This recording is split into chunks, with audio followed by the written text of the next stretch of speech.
بسم اللہ الرحمن الرحیم الحمدللہ رب العالمین ثم الصلاۃ والسلام علی سید الانبیاء والمرسلین وآلہ الطاہرین۔ مومنین کرام، 12 رمضان المبارک مناسبت ہے مؤاخات مدینہ کی۔ پیغمبر اسلام صلی اللہ علیہ وآلہ وسلم نے مدینہ کے اندر جو اصحاب ہجرت کر کے گئے تھے، وہاں پر موجود انصار کے ساتھ ان کے درمیان بھائی چارہ قائم کیا۔ سرکار رسالت مآب نے مؤاخات قائم کی، ایک دوسرے کو بھائی بنا دیا۔ اللہ کے رسول نے یہ عمل 2 مرتبہ کیا ہے۔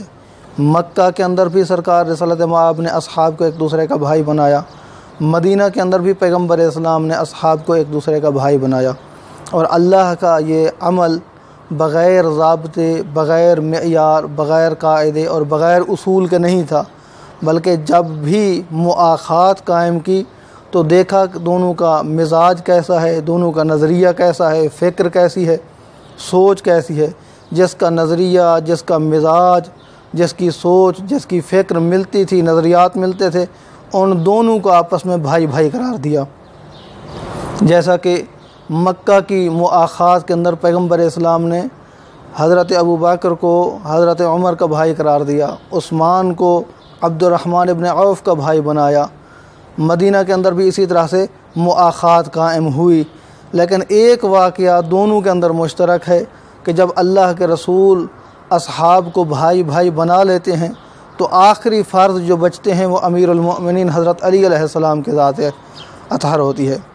امیر المؤمنین جب آتے ہیں، رنجیدہ خاطر ہوتے ہیں اور عرض کرتے ہیں، یا رسول اللہ آخیت بین اصحابک ولم تواخی بین احد من اصحابک، یا رسول اللہ کہ آپ نے تمام اصحاب کو ایک دوسرے کا بھائی بنا دیا، مجھے کسی صحابی کا بھائی قرار نہیں دیا ہے۔